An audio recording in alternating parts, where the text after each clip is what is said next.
Hello दोस्तों, rankers में आप लोगों का स्वागत है। मैं हूं कमलकांत और अभी हम बात करेंगे जो आप लोग का हाई कोर्ट के माध्यम से असिस्टेंट का पेपर हुआ है उसका कटअप क्या जा सकता है। दोस्तों, ये वीडियो काफ़ी लेट आ रहा है। आपकी परीक्षा होने के लगभग जो है कि आपको 24 घंटा से ऊपर हो चुका है और आप लोग भी अब आकलन कर लिए होंगे कि आपके स्कोर क्या हैं और इसके बाद ही कटअप की कोई प्रासंगिकता थी। तो इसी आधार पर जो है कि हम ला रहे हैं कि कटअप क्या हो सकता है। पहले भी आप लोगों ने देखा है कि बिहार में जितने भी एग्जाम होते हैं उसके संदर्भ में जो हम लोग आकलन करते हैं उसी के आसपास कटअप होता है। हाई कोर्ट असिस्टेंट के कटअप के संदर्भ में लगातार हम लोगों के पास फ़ोन आ रहे थे, तो इसी संदर्भ में ये वीडियो है और इसमें हम लगभग जो है कि जो कटअप हो सकता था आकलन के उसके करीब पहुंचने के हम लोगों ने कोशिश किया है।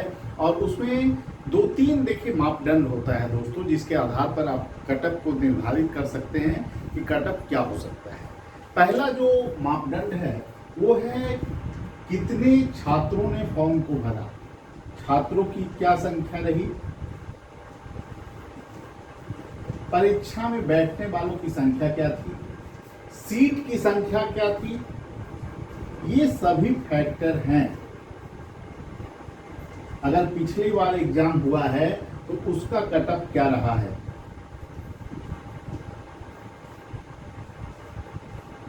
पहले एग्जाम जो हुआ था उसके प्रश्न की प्रवृत्ति कितनी कठिन थी। ये सभी डायमेंशन हैं जिसके आधार पर कटअप तय किए जाते हैं और जिसके आधार पर जो है कि आप विश्लेषित कर सकते हैं कि कटअप क्या हो। तो इस बार जो हाई कोर्ट असिस्टेंट का जो पेपर था वो काफ़ी अच्छा पेपर माना जा सकता है। जो मार्केट में जो बातें चल रही है कि पेपर बहुत आसान था, आसान प्रवृत्ति के प्रश्न पूछे गए, मैं इसको सिरे से नकारता हूँ। इतने आसान पेपर नहीं है जैसा आपको दिखाई पड़ रहा है। इसी तरह की बातें ESI का जो पेपर हुआ था बिहार में, उस संदर्भ भी लोगों ने भी कहा था कि पेपर बहुत आसान है और आज भी ये चर्चा चल रही है कि पेपर बहुत आसान है। तो कटअप उसका भी आपने देखा होगा कि 74 गया। हालांकि उसमें निगेटिव मार्किंग थे, 10 क्वेश्चन पे 1 निगेटिव, तो मान लेते हैं कि 76 कटअप, 77 ही मान लीजिए। और उस क्वेश्चन में इंग्लिश नहीं थी।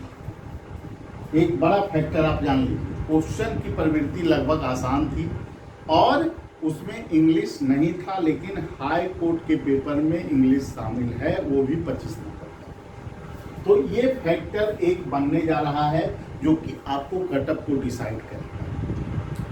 देखिए, GS का जो पेपर है उसको कमोबेश अगर देखिएगा तो पेपर जो है वो बहुत ही आसान प्रवृत्ति के नहीं माने जा सकते।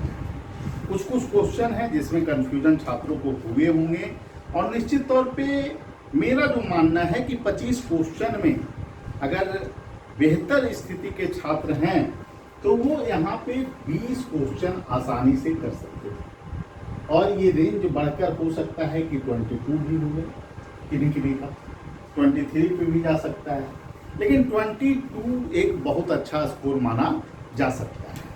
फिर इंग्लिश का जो पेपर है, इंग्लिश का जो इसमें अंक था टोटल, ये आपको ये भी 25 अंक का था, ये भी 25 अंक का था। इसमें जो प्रश्न की प्रवृत्ति है उसमें एंटोनेम साइनोनेम्स जो पूछे गए हैं वो काफ़ी नवीन प्रवृत्ति के हैं। कुछ जो इंग्लिश के अच्छे छात्र होंगे उन्होंने स्कोर किया होगा, पैसेज भी अच्छा लेवल का पूछा गया है। फिर उसके बाद जो ग्रामेटिकल क्वेश्चन है, जैसे कुछ इडियम्स फ्रेज भी पूछे गए हैं, तो ये सब जो क्वेश्चन हैं उसमें भी कठिनाई का स्तर जो है कि अच्छा खासा है और इसमें जो है छात्रों ने गलतियां की है। तो इसे हम रेंज मानकर चलते हैं 15 से लेकर 18। जो आपको कटअप के लिए हम लोग डिसाइड कर रहे हैं उसमें बहुत सारे फैक्टर हैं। आप कहेंगे क्या 20 भी लड़के मार लेंगे, 22 भी मार लेंगे, निश्चित रूप से, लेकिन यहाँ पर हम लोगों को देखना है सीट की संख्या क्या है। 550 अगर सीट की संख्या है तो उसमें जनरल के कितने हैं सीट और उसमें फीमेल सीट कितना है, उन सभी मापदंडों का भी हम लोगों ने आधार बनाया है। उसके लिए अलग से हम वीडियो लाएंगे जिसमें आपको हर एक मापदंड पर हम जो है बातें करेंगे, लेकिन फिलहाल जो हम बात कर रहे हैं वो घटक को लेकर कर रहे हैं और प्रश्न के कठिनाई को स्तर को लेकर कर रहे हैं। फिर आप आ जाइए इसमें मैथ और रीजनिंग, दो पोर्शन जो हैं, मैथ प्लस रीजनिंग का जो है वो आपको 25 क्वेश्चन है। इसमें आप मानकर चल सकते हैं कि कोई बच्चा अगर मैथ रीजनिंग में अच्छा है तो वो हो सकता है कि 25 में 25 भी कर ले, लेकिन एक कटअप के लिए अगर आकलन आप कीजिएगा तो फिर वहीं से 20 से लेकर आप मान सकते हैं कि 22। फिर कंप्यूटर का क्वेश्चन पूछा गया है आपको। कंप्यूटर के जो क्वेश्चन हैं वो आपको पूछे गए हैं 10, और 10 में से आप मानकर चल सकते हैं यहाँ रेंज हो सकता है 7 से लेकर 8। इसके अलावे आपको हिंदी का जो प्रश्न आया है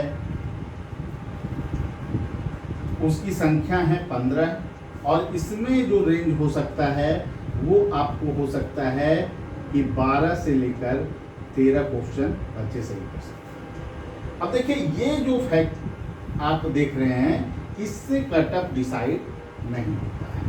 कटअप जो डिसाइड होगा वो इससे, ये मैक्सिमम आपको ये संख्या जो है इसलिए ये काउंट किया जा सकता है, इसमें क्वेश्चन जो कटअप का रेंज है वो इसके बीच हो सकता है, इसीलिए हमने तैयार किया है। लेकिन अब कटअप पर जब हम बात करेंगे तो ये आंकड़ा इससे मैच करेगा। 7 और 5 12 2 14, और फिर इधर कर लेते हैं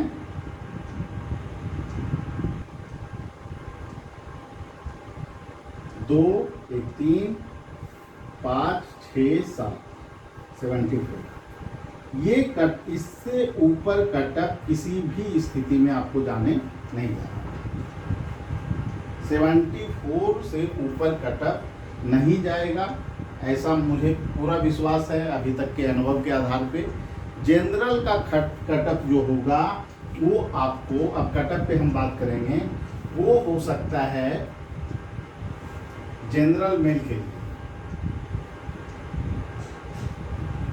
और फीमेल के लिए अलग से हम लोग देख लेते हैं सभी कैटेगरी का।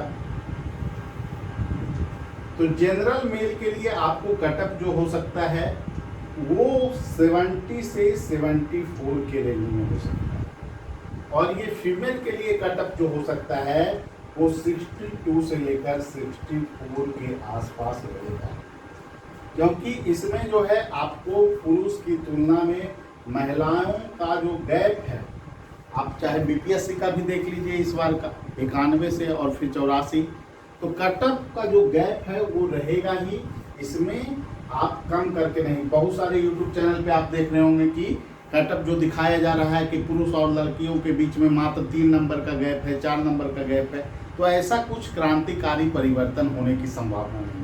मैं फिर से यह बात दोहराऊंगा कि बीपीएससी में भी बहुत सारे यूट्यूब चैनलों पे कटअप बना, कटअप पे बातें की गई, लेकिन बहुत सारे लड़के तैयारी भी नहीं कर पाए और वो अभी तक परीक्षा के लिए मानसिक तौर पे तैयार नहीं है। तो हाईकोर्ट में जो परीक्षा होने वाली है उसकी गति भी काफ़ी तीव्र है, तो आज के डेट से आप तैयारी कीजिएगा तभी ही आप तैयारी कर सकते हैं। इसीलिए आप लोग तैयारी में लग जाइए जिनका कटअप इतना है। फिर उसके बाद बीसी में अगर आप देखिएगा तो बीसी कैंडिडेट के लिए जिनका भी स्कोर 68 से लेकर 70 के आसपास है उनको तैयारी में लग जाना चाहिए। बीसी और ईबीसी दोनों का आप इसमें 61 से लेके 71 के बीच ही रहेगा, इससे ऊपर जाने का चांस नहीं है। और जो महिला हैं इस कैटेगरी की, उनके लिए कटअप आपको 58 से लेके आपको 50 के बीच में रहने की संभावना है। फिर उसी तरह आपको बीसी हो गया, फिर ईबीसी का अलग कटअप रहेगा। यहाँ पर जो है ईडब्ल्यूएस के लिए ये कटअप हम मान सकते हैं। ईबीसी कैटेगरी के लिए आपको कटअप जो होगा वो मानकर आप चल सकते हैं 66 से 68 पुरुष के लिए, और महिला के लिए आप मानकर चल सकते हैं यहाँ पे 55 से लेकर 58 की रेंज में रह सकता है। इसी अनुसार एससी के लिए जो कटअप रहेगा वो तुलनात्मक रूप से कम रहेगा, 64 के आसपास रहने की संभावना है। एक रेंज में अगर देखें तो 64 से लेकर 65, और अगर महिला कैटेगरी की बात करें तो लगभग आपको 52 से लेकर 54 के रेंज में रह सकता है। तो इस तरह से जिनका भी स्कोर इतना है वो अभी से ही तैयारी में लग जाए बिना देर किए हुए, क्योंकि तैयारी के लिए आपको समय काफ़ी कम मिलने वाले हैं। और रैंकर्स व्यू में प्रयास हम लोग कर रहे हैं कि एक अच्छी और गुणवत्तापूर्ण टेस्ट आपको ऑनलाइन ऑफलाइन में मेंस के लिए उपलब्ध रहे। तो इसके लिए हम लोग काम कर रहे हैं, कोशिश करेंगे। समय कम है लेकिन फिर भी एक क्लास की भी सुविधा अगर हम लोग प्रोवाइड करवा पाएँ तो आप लोग के लिए निश्चित रूप से क्लास की सूचना जल्द ही दी जाएगी। और देखिए दोस्तों, अगर आपको सिलेक्शन पाना है तो अभी से तैयारी में लगना होगा। पीटी में कोई बच्चा अगर 88 भी स्कोर कर लिया और कोई अभी मान लिया जाए 74 पे भी है तो अभी कोई लीड की स्थिति में नहीं है। अब जो पृष्ठभूमि तैयार होगी उसके मापदंड के आधार पर ही यह निर्धारित होगा कि किसका सिलेक्शन होने जा रहा है, किसका सिलेक्शन नहीं होने जा रहा है। पिछले बार आपको पता होगा कि 55 जो आपको अंक थे वो आपको कटअप थे, मेंस के इंटरव्यू कॉल उनका आया था, लेकिन ज़्यादातर वैसे बच्चे का सिलेक्शन हुआ जिनका स्कोर 60 प्लस था। तो इस बार भी आप लोगों को मेंस में लगना है, बेहतर करना है, कोशिश करना है कि 60 प्लस स्कोर आप मेंस में उठाएं, तभी आप अंतिम सफलता में शामिल हो सकते हैं। निश्चित रूप से 10 नंबर का इंटरव्यू का वेटेज है, तो वहाँ पे आपको स्कोर कैसे बढ़ाने हैं, क्या बढ़ाने हैं, उस पर हम लोग बात बाद में करेंगे। लेकिन मेंस में जो नंबर है उसमें आपको कैसे अपना बेहतर परफॉर्मेंस करना है। एसे को निश्चित रूप से अच्छे ढंग से अगर आप लिखिएगा तो 20 नंबर का एसे तो हो गया आपको इंग्लिश में, और हिंदी में भी संभावना है कि 20 नंबर का एसे हो, तो वहाँ से भी आप 30 से 32 नंबर आसानी से ला सकते हैं। संक्षेपण है, कम्प्रीहेंशन है, वहाँ से भी आप नंबर उठा सकते हैं। इसके अलावा जो भी क्वेश्चन आ रहे हैं हिंदी में कोशिश करना है, बिहार के पट्टी के जो छात्र हैं जिनकी हिंदी मजबूत है उनको प्रयास करना है कि 40 में किसी तरह 30 अंक लाएं, और इंग्लिश में अगर आप 60 में 30-35 भी ले आते हैं तो आपके सफलता के चांस काफ़ी बढ़ जाएंगे। वहीं जो इंग्लिश मीडियम के छात्र हैं उनके लिए तो मैदान पूरा मजबूती से आप मैदान में जा सकते हैं, क्योंकि आपके लिए 60 अंक है। 60 में अगर आप 40 भी कर लेते हैं तो हिंदी में आप 20 से 25 अंक भी ले आते हैं तो आप अच्छी स्थिति में होंगे। तो हर एक छात्र जिस पृष्ठभूमि के हैं उसके आधार पे अपनी रणनीति को बना सकते हैं।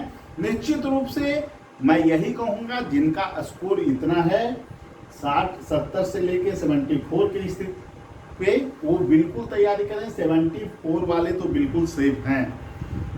लेकिन मैं एक बात और भी कहता हूँ, 70 प्लस जिनका स्कोर है उनको अभी से ही तैयारी में लग जाना चाहिए बिना समय गवाए हुए। ठीक है दोस्तों, फिर मिलेंगे अगले वीडियो में और बातें हम करेंगे कि कैसे आप अच्छे ऐसे लिख सकते हैं, क्या मापदंड हो सकता है।